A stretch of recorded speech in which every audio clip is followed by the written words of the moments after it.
All right, that is the upcoming cyber scope from NetAlly that it's been expressed that it's on its way to me. So as soon as that comes in, I will be doing a show about that by our presenting sponsor, NetAlly. And just making sure we get everything going here. Audio is good. All right. We'll be right back with the show, everyone. Thanks for dropping in.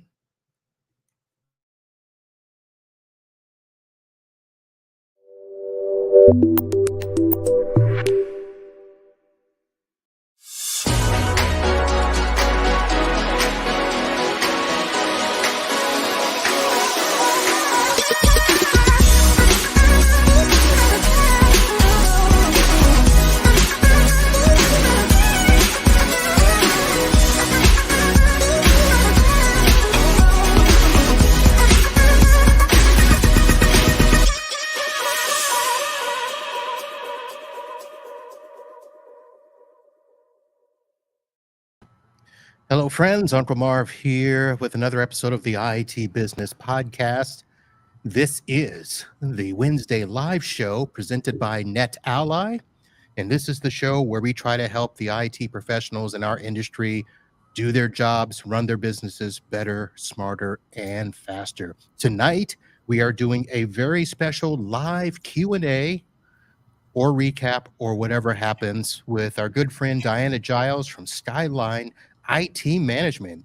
Giles, how are you? Hello, I'm great. How are you? Doing good, doing good.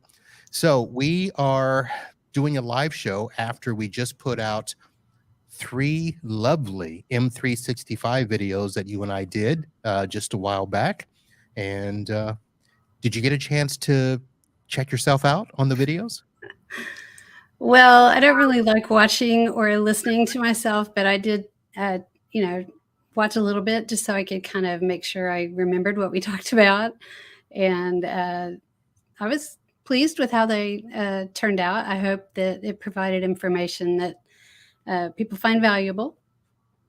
Well, we will find out. We've got some people here in the chat. I want to say hello to everybody there. And this is one of those shows where, even as we do the recap, if you have questions or comments, be sure to put them in the chat and we will address them. We are streaming live on YouTube, LinkedIn, and the Facebook. So all 3 of those will get to us here. And if they are good and appropriate, we'll throw them up on the screen here and answer them. Before we get started, let me do a couple of housekeeping things. One of the things that I want to do is tell everybody thank you. I know that it has been a whirlwind of podcasts that I have been putting out, partially because of the visits to the conferences where I've done live shows on site, and our summer commitment to the ConnectWise Pitch It program.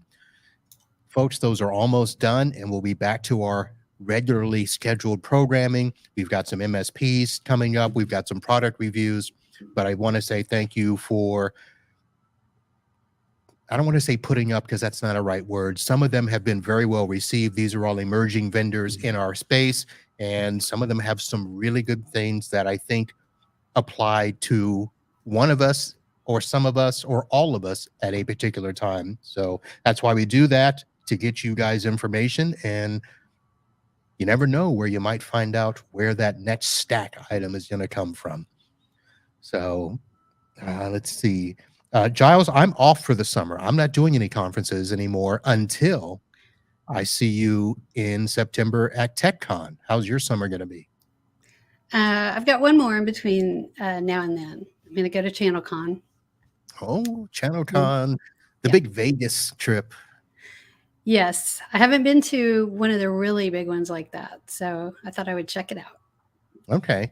It's been a couple of years since I was at ChannelCon. They are good, but are you going because of ChannelCon, or are you going because it's Vegas?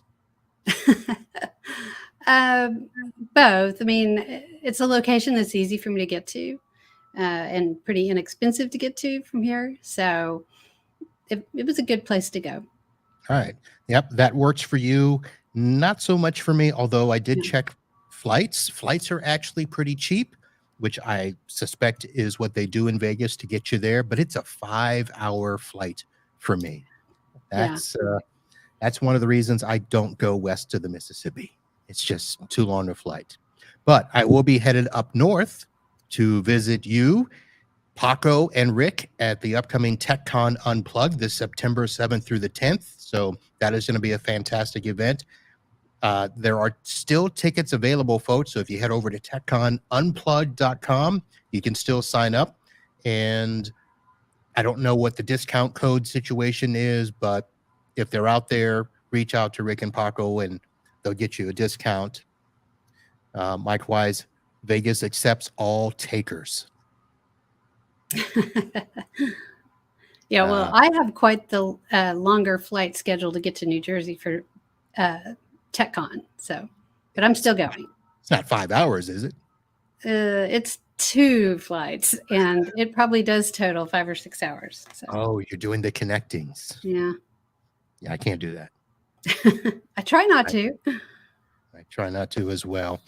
All right, so let's get started with, first of all, for people that may just have joined tonight to listen to the show live, or they may not have yet watched or listened to the 3 videos that we put out. Let's just quickly remind everybody what we did. We did 3 episodes, and they were videotaped. So if you head over to YouTube, you can find them there. And I titled them The Microsoft 365 Journey to the Cloud.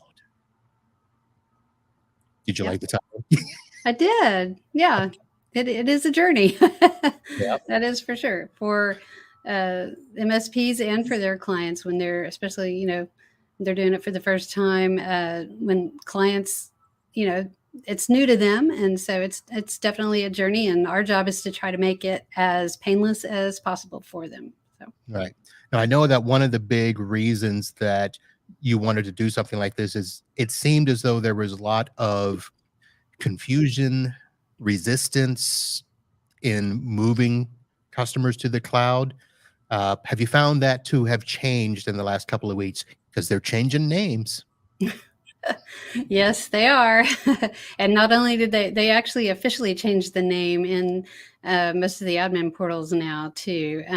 You could see that it said Microsoft Entra or Entra. I'm not sure how to say it, but it actually has changed now on the menu so that it doesn't say Azure Active Directory anymore. So, yeah.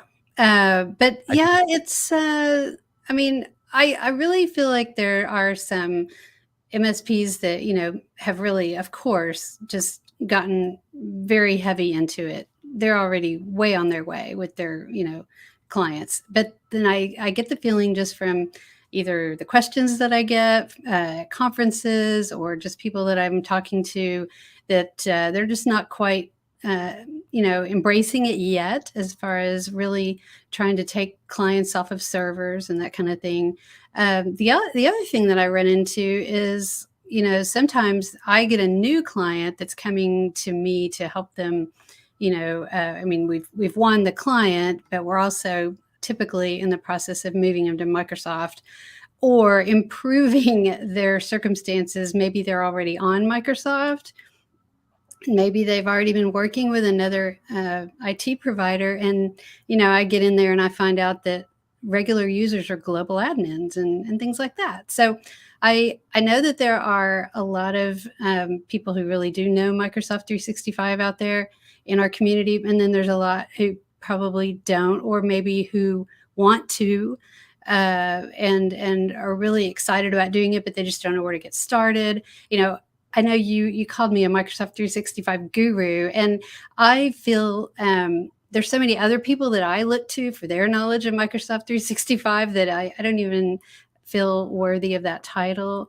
But I'd like to say Microsoft 365 champion, because I think it's such a great option for small business. And the more IT providers that are kind of like us that we can encourage to go that way, I think the better.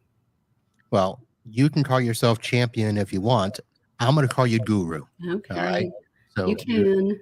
I don't know if I live up to it, but I may change my mind later. I mean, if something happens, we'll see, but that's where we are now. So one of the first things, I know that you and I have had a conversation. I took on a client not too long ago that it appears they're going to be staying with me, and they've got a lot of accounts where they simply just did the absolute minimum to get started. They are on 365 basic and 365 standard, but yet they're getting ready to move into a project where they're going to be in the cloud. So we're in the discussion with them to move them to Azure AD or whatever the new name is, because I'm still going to call it AD until I can get it through my head what it is. So we're talking about moving them there. We're talking about giving them more protection for their email because they're complaining about spam now. And instead of just finding more things to add on, I'm in the discussion or trying to start the discussion of getting them to go to 365 Business Premium, which is probably the first place where you would tell a new client to go, right? Right, especially if they're not going to be on a server. Now, I know with that client, I believe, is that the one that still has a server? Oh, yeah, yeah. Yeah.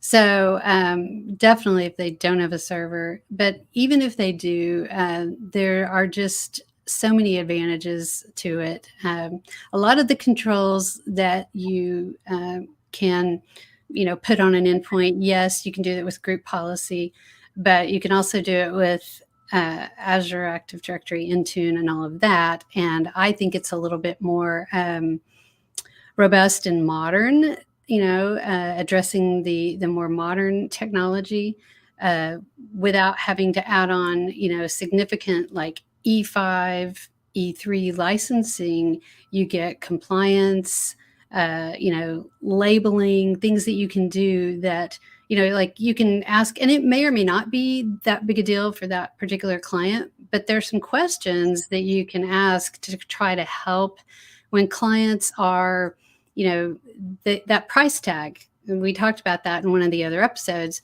is pretty hefty when all they're thinking of is Excel and Word and Outlook, and they don't really understand the data governance and the things that come with it. So some of the things that you can ask are, would you like to be able to have your staff use their personal mobile phones to be able to access company data, but still know that that data is protected? They can't copy it into other apps that are not protected. If they leave, you can wipe the company data from their phone, instantaneously, that kind of thing. Would they want to know if somebody is sending out, a list of social security numbers or credit card numbers in an email? Those are the kinds of controls that are really great that small businesses didn't, or, they used to couldn't have those kinds of things. And now you can have that for a business as small as one entrepreneur and up to 300 with Business Premium. The other thing that we're running into with that client is they now want to try to corral all of the things that their users have done, such as creating their own OneDrive accounts and storing documents in different things, whether it's Dropbox or whatever. And the discussion now is they want to move to this cloud line of business app. And I've asked them, well, how are we going to consolidate your data? So the discussion now is to bring all of that into SharePoint and have users use OneDrive and stuff. And it's just so much easier to do that with a premium license than with Business Basic. Right. Yeah. I mean, I feel really like my hands are tied a lot of times if I am. My computer wanted to reboot. If postpone, if I am, in a business standard tenant, I'll go to try to do something, and it's like I can't do that. It's not Business Premium, So I always feel like my hands are tied if I don't have Business Premium. Okay. All right. So premium, that was a big thing that we talked about in the first one, along with file seeking and storage, policies, compliance. And then in the second video, we actually got introduced to M365 Maps. Yes. Great little website. Yeah. So do you actually bring that up when you're pitching your clients on all of the benefits of changing licenses and getting the right ones? I would. I haven't had to, but I would if they were really balking at, like, well, we've got Office already, it's $12.50 a month per user and that kind of thing. Yeah, I would for sure.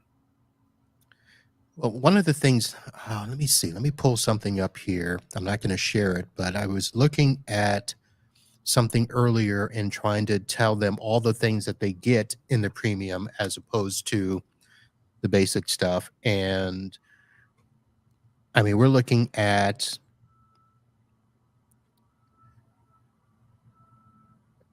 so basic mobility, security. Oh, Defender for Office 365 Plan 1. That was another thing that came up with the client Monday.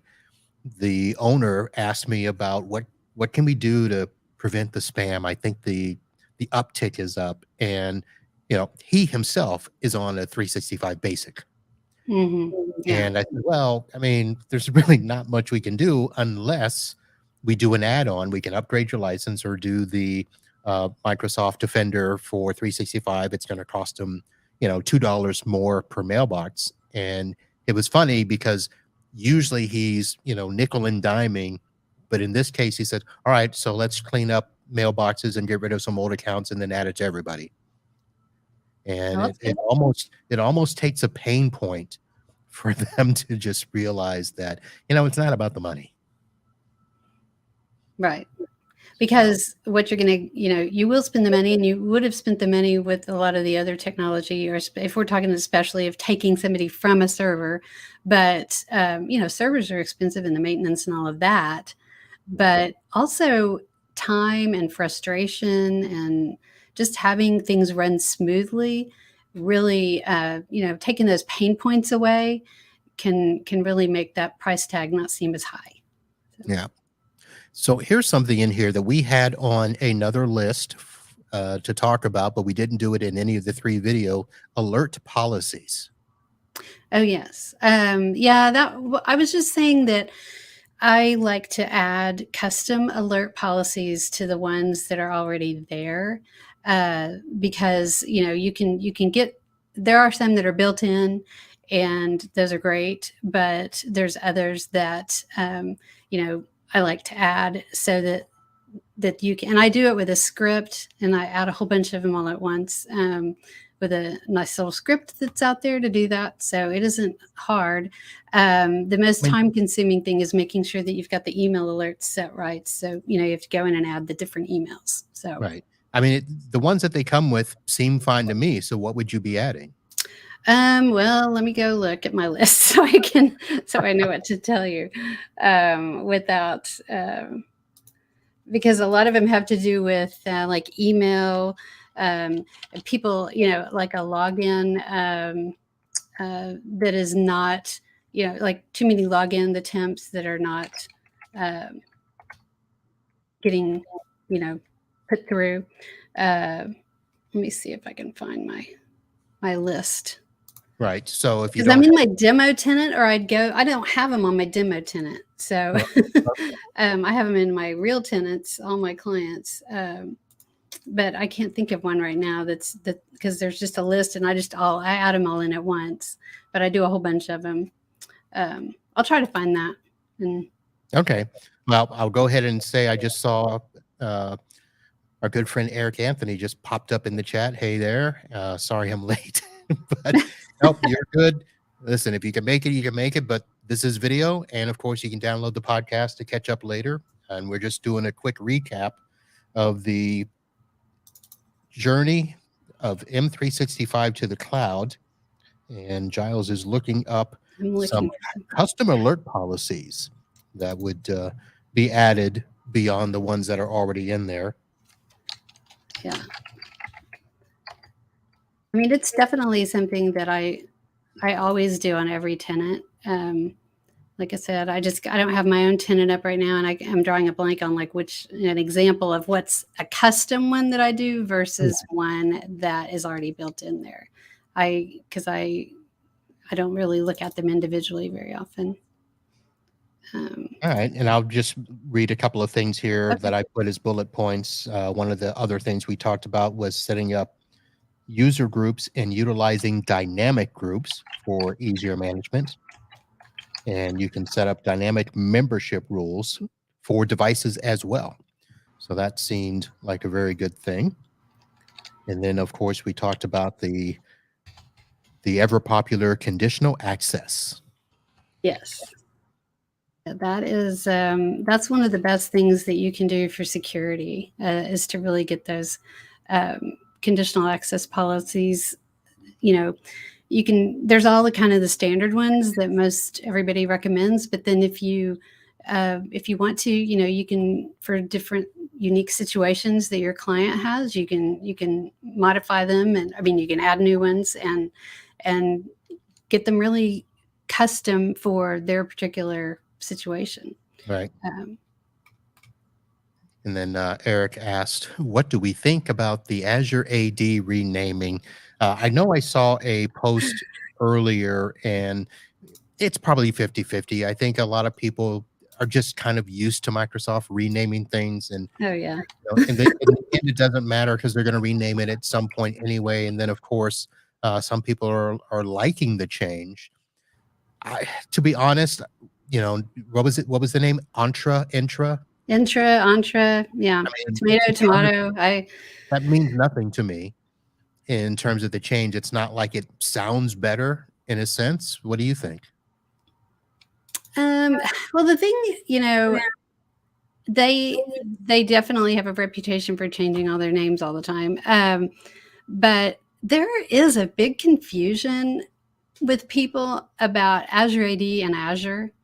And Azure really is its own animal. I mean, they're tied together, for identity and things like that. But uh, really, it's probably a good thing, I think, in the long run. I don't know. Some people think they're going to go ahead and do what they did with, Intune, went to Endpoint Manager, and now it's back to Intune. So, Well, it is kind of funny because in a way they were trying to consolidate, where it used to be Microsoft 365 meant Windows, Office 365 meant and now everything is M365. So what's the point of bringing it together if you're going to break it apart? right. But Azure is such a different piece, True. I mean, that I think, I don't know. And they're not going to rename Azure, and I don't see them doing that. So Azure AD, that's more part of Microsoft 365. I don't know if they could have just still kept part of Azure. Who knows what goes through their head when they're making these, decisions. But it's one of those things. We're just kind of used to it, and Yeah. it sure made it hard to pass the certification exams. I can tell you that, because they had just done a bunch of changes right as I was going through those, and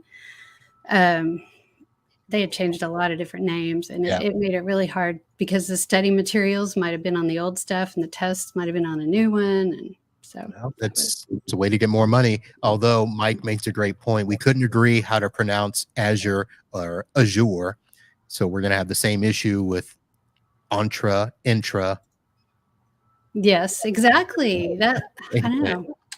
Yeah, it's that old Into. thing, GIF and GIF. Yeah. All It's right.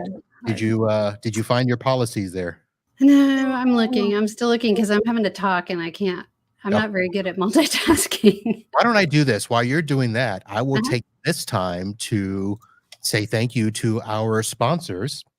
Of course, I mentioned at the top, we are presented by NetAlly, your number one ally for network diagnostic tools. And I will say this rather than give a whole spiel about blah, blah, blah. So today I received my very first fully 10G switch from Ingenious. And it was so nice to be able to take my Etherscope, plug it in, and start to test it. And yes, it truly identified the ports as 10G. Now, I wasn't able to do any real testing or anything like that, but that is one of the benefits of getting some of these tools.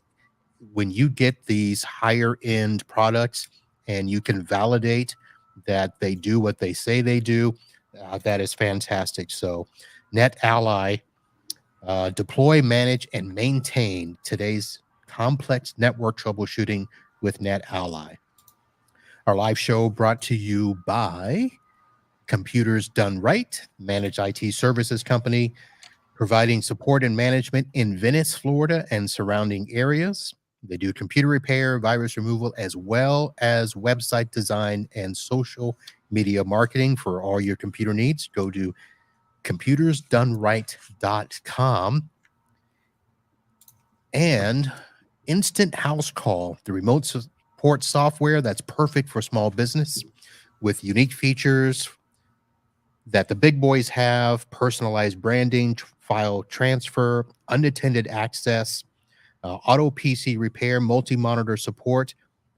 Instant House Call is the perfect solution for IT business owners and professionals alike. Try it free for 15 days with no obligation and no credit card required.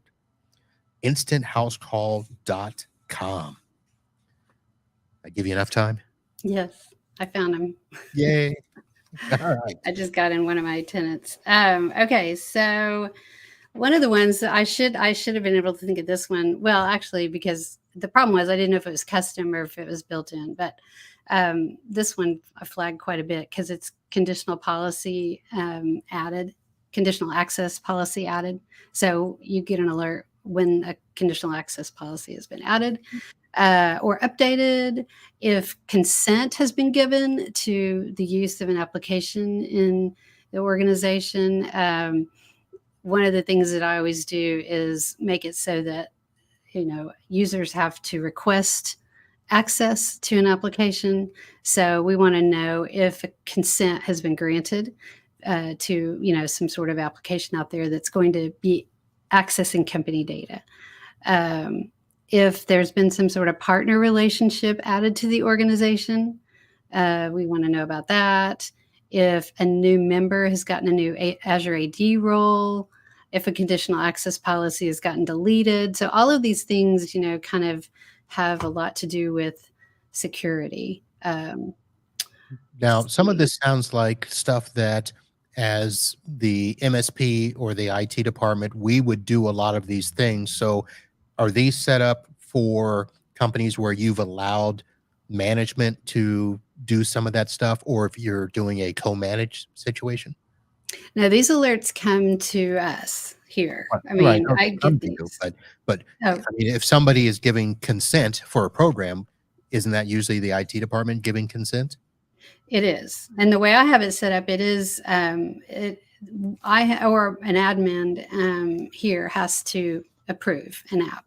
So therefore, we want to know, what if there, was a rogue actor in the tenant and they were consenting to an app. Okay. So it's that kind of thing. So it's not going to create a ton of noise if Mm-mm. you've got an No, these organization. are not noisy. Like I said, the one I trip the most often is conditional access policy changes or updates, and virtually other than that, they're mostly pretty quiet. At least the custom ones and the system ones. So um, they typically, and you can turn some of them off if you find that if they're like information only, you don't have to have them Okay. send anything. All right. I actually send them to a channel in Teams. I have a Teams group set up for each of my clients, and I have an alert channel so that it keeps I only do things that I would want to come to my PSA that are pretty significant. Mhm. So some of them will go create a ticket, but if they're just kind of informational and not as dangerous sounding or critical, then they'll go to this alert channel that I have in Okay. Teams. And who monitors that? Just you, or will like an admin or owner of the client also be in that Teams channel? You- No, just me, the way things are set up. Oh, that's a lot of Teams channels. Yes, it is, but they're light. There's not there's not a lot on the channels, so Teams can handle it. Okay. This All is right. something I'm trying. I don't know. we'll see. It's free. It comes with my teams. So Well, okay, I understand that. Free is sometimes good. that's right. All right, and if anybody out there, Eric, Mike, any of you guys out there have any thoughts on that, be sure to throw that in and let us know. Oh, Uh, and I'm sorry. I do need to say that I also have SaaS alerts on all my tenants. So it's not just me. I mean, SaaS alerts are going to be monitoring for the really serious things. that with saasalerts.com. Well, for me, it's with Solutions Granted, but Okay. yeah. So, All right. Yep. Having SaaS alerts is good. yep. All right. And then let's see. We talked about that was all episode 2, episode 3, more discussion on licenses. And then we talked about customization and branding options and the security that goes along with that. Yes. I think that's pretty significant. I don't know how many other providers are doing it. I know it's, kind of a recommended best practice. So I'm guessing that a lot of them are, at least if they've gone through training or seminars like with PaxAid and things like that, because that's something that they always recommend. But I think it's a really good idea. And for security, but it's also something that really kind of sets you apart for your clients. I think it really shows that it's just pleasant, it just gives it a nice look. Right. And so I think they like it. I'm sure with some organizations, it is very nice to have company branding all over the place. And as you mentioned when we talked about it, the fact of a user going to a portal, if they see their logo on it, then they know that's their portal. If it's Right. not, don't go to it. Yes. Now, I will say one thing that I do, because, I know the bad guys can find people's logos too, right? So I incorporate graphics that are not just their logos. Their logo is going to probably be there somewhere. But there's going to be some just unique graphics that may have to do with their industry or something like that. But it's not going to be anything that the bad guys could get to try to spoof it. So Right. I just try to think ahead. Here's a question, and this is unrelated because I'm doing something with another product that I'm in trial, and we're putting a combination of the company's logo and my logo on it, and we're trying to see which one the users will pay more attention to. Oh, Because that's interesting. we've got some users that will just kind of skip stuff if they see their own information, but if they see my name or my logo on it, then they're like, "Oh, better pay attention. We're gonna get in trouble." So we're trying those out. Do you incorporate your own logo in your tenants at all? In any place, any fashion? One thing that I do is I set up a SharePoint site that is just for Skyline IT, so that I can, and all the staff has access to it. It's informational for them, and here's a video on how to use this in Teams, or here's a change we just made. Please, make sure you're aware of that. Just some basic information, and we can add to it. And that has our logo. But other than that, it would just be like certain emails that they get about, a quarantined email or something like that would have our logo. All right. So like a training site, KB articles, that sort of thing. Mm-hmm. Yeah, I'd put all kinds of things there. Some of it is just what everyone gets, like how to create a ticket, the proper ways to get support, not texting my cell phone being one of them. Not the appropriate way. You know how to solve that. Yeah. But to, just give information that's kind of generic for all Skyline clients. And then I can add things too that are unique to them and what's going on with their technology at the time. So. Okay. Now, in all of these things, I'm going to go off track now, so be ready. Okay. In all the stuff that you do when you're setting up tenants, when you're making these changes and you're doing all of that, what's the number one thing that users ask you about or complain about? Complain about, that's easy. In a new environment, when they haven't been either when they haven't been on 365 or they haven't been on managed 365 with business premium and good. Not only the advanced threat protection that comes with business premium, because that's what I use, but then I layer on Avanan on that because email is such a threat. They will complain about quarantine emails. Okay. Now, what I always tell them is it will get better. It's a learning. I mean, there's a lot of AI going on there, and it has to learn their users, the people they interact with, and that kind of thing. And they don't believe me, but then they do, because eventually it does get better pretty quickly. I'm going to try to make it as painless as possible, but yeah, that's the biggest complaint. Let me ask you this. You mentioned Avanan. Mhm. Why not stay within the Microsoft family and use the advanced online protection? And Well, I do. I do both. I okay. use the advanced threat protection because with that, I mean, it's built into premium, and you get the safe links and safe attachments and all of that. But there are things that, I mean, none of these products, it doesn't matter which one you're using, none of them are 100%. And with email being, the way that 90% of the cyber attacks are carried out, it just, I've been doing, even before I was focused more on small business IT and security was what it was. I was, protecting families at home, trying to protect their kids online. And I said the same thing, 15, however many years ago, 20 years ago, maybe on that. And that's layer, because one thing might fail because nothing's 100%. So Let me rephrase that for you so it sounds better. Before you were the 365 guru, you were protecting family. Well, I mean, I was, yeah. Comment in from the chat there. 2FA, our old IT guy didn't require this. Ah, yes. Yep. Well, that one, I don't get as much complaint. There are some, but I would say with 2FA, it's not really complaining as people who just have trouble with it.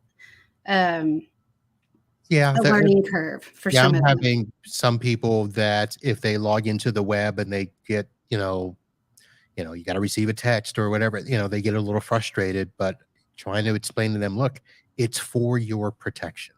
Right.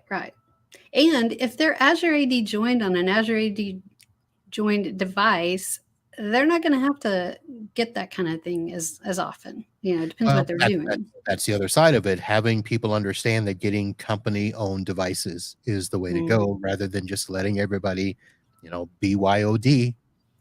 Right. So that is the frustrating part of that.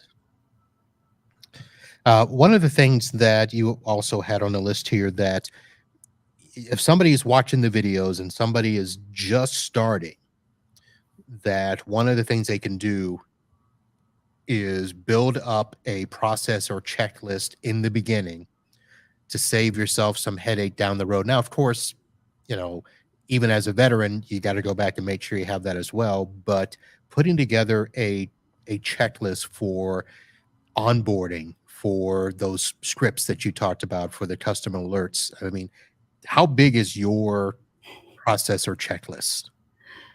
Yes. I actually had somebody contact me on Facebook today asking about the list, and I've had some other people ask me about getting my checklists on that. And it's really not just one checklist. I have actually 7 right now. And, they're kind of broken down into phases. Some of them have to do with pre-migration, things that, you can do ahead of time, and then things that you don't want to do till after the migration, then broken down by like just the general admin, then Azure AD, Exchange, I kind of break them down by the different major areas that we have to, set up. So it's a growing and ever evolving list. I was working, on some tenants this week, and changed a few things, moved something from one phase to another phase just because it made more sense. So I'm always updating it. You've just given those lists away? Well, I told the person that I said it's not really share ready, but I'll try to put something together and All so right. that I can. We'll work on that. Have Yeah. you And, do that? just so you know, there's also some really, I mean, there's a lot of people who this is why I don't really feel like the guru, because there are people that I look to and I think of as the gurus, but there's so much good information, even like my checklist, I built my checklist, but there are other people's checklists that I looked at to kind of guide what I do.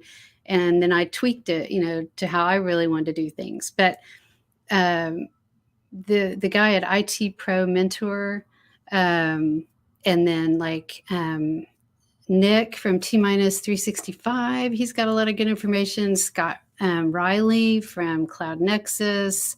There's just there's a lot of information out there. Amy Babinchuk puts out a lot of good things. So I just kind of pull from all that and come up with what works for me. All right. Well, maybe we'll have a process party one day. We'll contact some of them and say, hey, let's all get together and chat about processes and checklists. We'll see how Yeah. that goes. Yeah. All right. Or we'll find a way for you to monetize it. You can package it and do a little series. I don't know if mine's worth monetizing. I mean, You never know. never know. There was a tip that you had mentioned, not during the videos, but when we were talking kind of in our debrief, adding the report message button in Outlook. Oh yeah, yeah. What exactly do you mean by that? That's just one of those little things in the main admin center. You go into where it says under settings, and then you go to integrated apps, and then view more apps. And then in there, you can choose like what kind of app you're looking for. And in this case, it would be Outlook. And then if you just type report message or report, because you have to search and it'll come up. And then you just add that so that it shows up on everybody's Outlook. So if they get a message that is, suspicious or anything like that, they can click that button and it gets reported. So it's a good thing to put there, because that way, if they do, it maybe, could save someone else problems if it indeed is a dangerous message. Now, Gets acted who's that getting reported to? You or Microsoft? Both. It gets reported to Microsoft, and it also gets reported to me through my alert policies. Through your Teams messages? Now, I think that one would come to another to an email. Okay. All right. Let's see here. Anything? Any questions from the chat? We've got a few minutes here before. No questions? Well, See, you're so thorough. well, I don't know how many people are actually watching, so. So I can only see one channel. It looks like there's 7, and then there's others. Like I can't see how many are watching from the LinkedIn. Okay. And there's usually a good number over there, and we've got a few on the Facebook. I think Mike was coming from the Facebook. Oh, okay. So, all right. We talked about the videos. I asked you, what you thought about them. I think they came out good.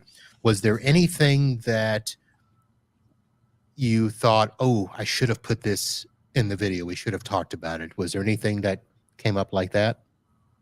Well, like the Outlook button, that was one of them. The things that I brought up, the consenting to apps. Did we talk about that, or did I just? We did not. No. Oh, okay. Yeah, that was one then. Consent approval for apps. We kind of did when we were talking about the alert policies, because there's an alert policy around that. But there is a place in the admin center in Entra, whatever we want to call it, under the enterprise applications, where you want to make sure you go in and set the admin consent.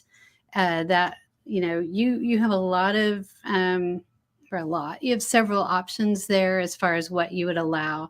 If you're going to allow users to consent to applications, they've actually tweaked it lately, and you can let them now consent to some that are very light touch, that maybe have read only on some very light settings and things like that, and you can allow those. That is kind of new, but you definitely want to require consent and approval, I think, on the majority of apps that are going to be accessing your Microsoft data and the tenant and connecting to the tenant like that. All right. So I went into my admin center, and it does say Microsoft Intra Admin Center. Yes. And then down below, it'll say, on the main page, it'll say, instead of Azure AD, like it used to, Azure Active Directory, I think is what it said before, and now it says identity. Intra ID, and in parentheses, Azure AD. Oh, okay. And then it has a separate box for ID protection, ID governments, verified ID. So they're getting all in on that. Yes, I'm talking about the main page, the main admin page. It used to say at the very bottom where you could click on all the admin centers. Yeah, it used to say Azure Active Directory, and now it says identity. So you don't look for Intra because you're not going to see it there. Oh, it's weird because, okay, so that's in the list under admin centers. It says identity. Yes, that's right, and that's Intra. Yeah, but I click the button where it says all admin centers, and then when it brings up that list, it doesn't say identity there. It says Microsoft Intra. Yeah. So come on, Microsoft. That's the way it is. And there's more than one way to get a lot of places. And lately, after they redid Intra, I find myself having to go to the search box because I'm used to, the old way. So here's a question that did come in. What options exist for conditional access? IP address must be 1. Now, if I remember correctly, I see. Conditional access for is basically, of course, blocking every other country besides the U.S. if your customers are only in the U.S., right? Yes. Okay. Yes. And that's definitely one of them. Location, based on location or IP address, enforcing multi-factor authentication, making sure that the device is compliant. You can enforce that. Making sure that the device, if it's like a mobile device, that it has mobile application management policies on that device. And let me think, what else? Enforcing certain types and strengths of MFA. And, so you can have, obviously these policies can be different for different groups of people. So you may do one way for regular users, and you're going to do another thing for admin, global admin accounts. And you can do it based on, you can do MFA, conditional access policies for the length of time that a session is allowed to stay open. And that's really more for admin. But, you want to only allow them for a little bit of time, like an hour or whatever, however long you're going to be in there on a global admin account. You want to restrict that. So it's not necessarily block or grant, although most of the ones we think of are, but they're also, length of time, that kind of thing. Right. Now, do you do the named locations under conditional access for your clients? I do, because, it's one of those things, it's just another layer. Yes, can they get around it with a VPN or, some sort of apps and things like that that'll let them pretend they're coming from another country? But you might as well. The idea is to make it as hard as possible. So I do, but you have to be a little careful with that. Lesson in communication, with your clients, to let them know that you're doing that, because if they go on their honeymoon and they are in a country that is not allowed and they're blocked, they don't like that. So. Yeah, because I've actually not for conditional access, but just for firewall policies and Right. multi-factor with TrueGrid, we can do the same thing. We can block it, and they'll forget. They'll let somebody go on vacation, and then that Monday morning, hey, so and so is trying to log in from Rio, whatever, and I'm like, "Ah, all right, gotta let me know." Yes. That And I tell you what, their sign-in logs are nice. they are. You can pinpoint exactly what's going on and why, you know, why somebody can't connect and that kind of thing most of the time.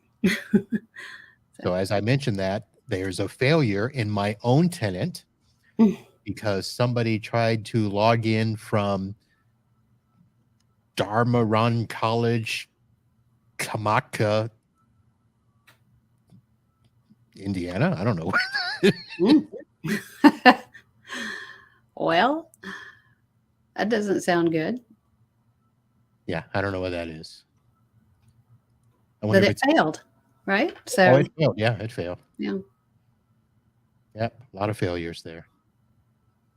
So, all So because right. conditional access is that because of a conditional access policy or because they had the wrong password? Well, so if that is, I don't know if Kamatka's in Indiana, then it wasn't. Oh, okay. Yeah, right now it In just the says States. failed. You're gonna make me look up all this information here. So Yeah, basically, no, I just was thinking, it failed because they didn't have 2FA or they put the wrong password in versus they don't even get a chance because they're coming from the wrong country. no, this is sign in was blocked because it came from an IP address with malicious activity. Oh, yeah. So that's Microsoft doing its job. Yeah. So I wonder if this is because if this is Indiana, then it wouldn't have been because I've only locked out countries. Yeah, this must be a known malicious actor. I'm pulling up the map here. Oh yeah, this is. Well, this looks like South Africa. Nope, it's India. Oh, So it is. India, not Indiana. Okay.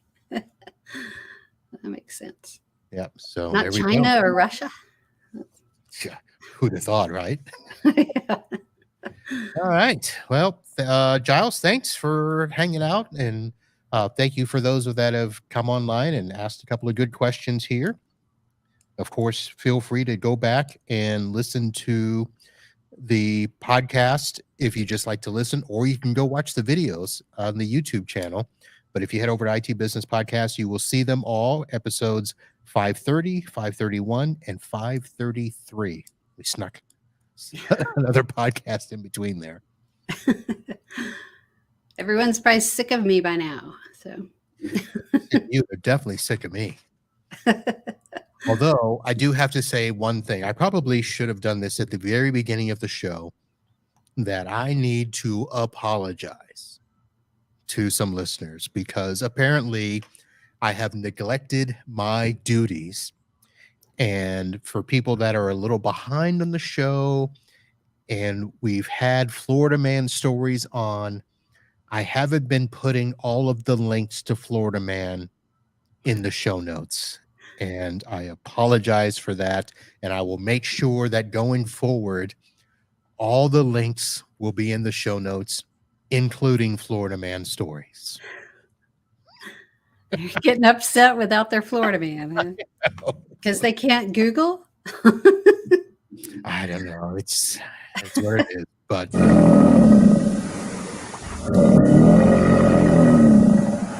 they love their Florida Man stories. So speaking of Florida Man, Yes. did you even prepare for No, Florida Man versus the world? no, I didn't. I'm sorry. I did see that it was on the agenda, but I It's forgot. always on the agenda. We had so Oh, much else on there.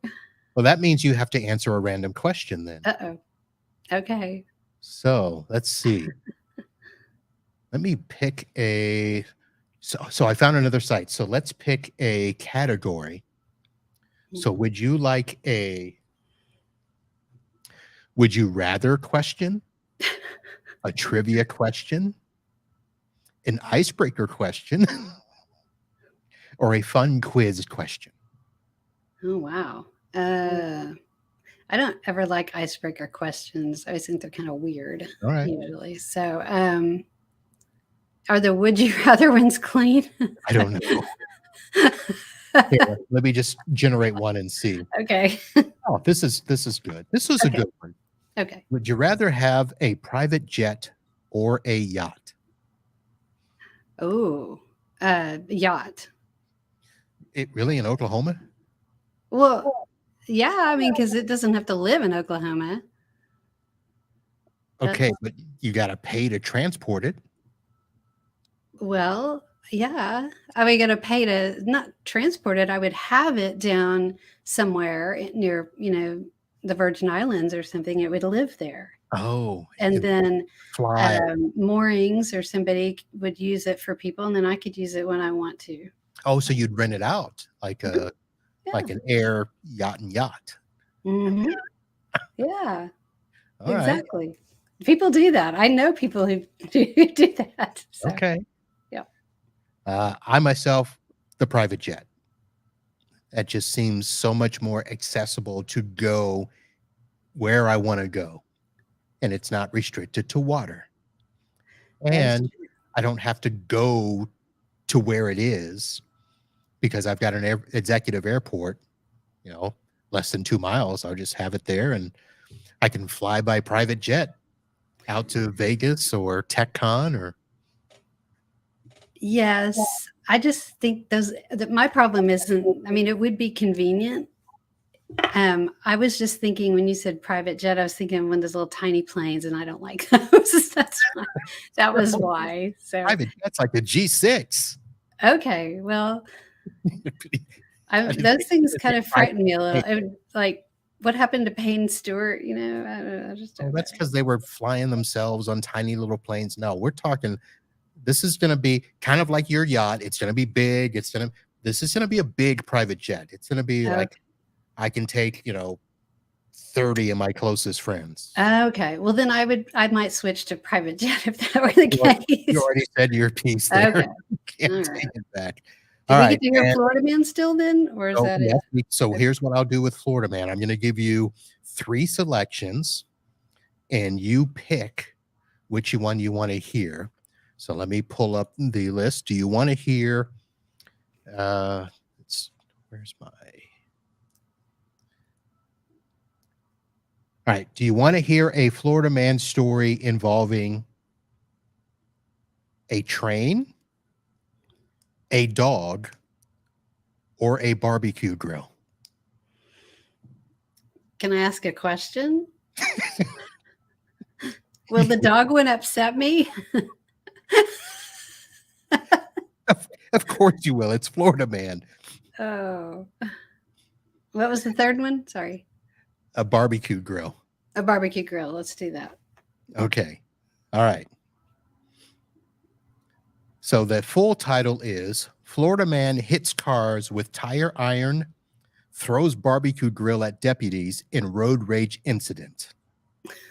So in my home county, my home city, Broward County, a Florida man was arrested after deputies said he hit cars with a tire iron and threw a barbecue grill at them in a rage incident. They were called to the intersection of School Street and Bay Avenue in Cocoa. Witnesses reported that a gray Chevy Tahoe was parked in the middle of a road and then began ramming vehicles as drivers tried to go around him. The, Wow. the suspect later got out of his SUV and started to strike vehicles as they passed by with a tire iron, even breaking the driver's side window of a passing truck. Wow. He was I'm surprised armed he with didn't a get hit. he was also armed with a nail gun and was threatening people at the scene. When deputies gave the command to drop the crowbar, see, they're just adding stuff. Hoffman yelled, "You will have to kill me." He then threw the crowbar and started to run away from the deputies. Oh, my goodness. Wow. So he was charged with resisting aggravated assault on a law officer and other charges related to his violent attacks on citizens. Wow. So That's Cocoa Beach. Cocoa. Actually, Cocoa. There's a difference. Cocoa is inland and full of crazy people. Cocoa Beach is IG Magini, Ron John Surf Shop. Very nice. okay. In case you Wow. ever wanted to know. All right, Giles. Well, I should probably have done this earlier too. For people that are watching and learning from you about 365 and the journey to the cloud, I assume that you would like to offer assistance to people that need help. I know that you do help other MSPs and other IT providers that maybe don't want to or run into issues. So if you would like to pimp out your services to other MSPs, I'm sure that they would like to know how to get a hold of you. I know I can throw up your website here, skylineitmanagement.com. Do you want to put a phone number in the chat, or not in the chat, in the show notes or something, or on your guest page for people to be able to contact you? Sure. Yeah, that's fine too. Yeah. Okay. So Yeah, and I do that. I've even done it for an enterprise company here in Oklahoma City that had a merger and acquisition kind of situation, bringing in a little company that was on Google Workspace, and helping with migrations and tenant setup, and the good thing, I think, besides the fact that obviously I enjoy doing it and I am good at doing it, is I could also be customer facing if somebody needed me to be, I think that's important when you're, if somebody were to have you working with their clients. So. All right, very good. And speaking on behalf of my fans, somebody has just wrote Diana is an M365 guru. Thank you, Mike. All right, Giles, thank you for hanging out, folks. Thank you for joining us and downloading, subscribing to the IT Business Podcast. And we're going to look forward to bringing you more with projects like this, topics like this, and finding the best ways that we can help each other grow and scale our business. So on behalf of the M365 guru, Diana Giles, and myself, thank you all for listening. And with that, we will bid you good night. And until next time, holla.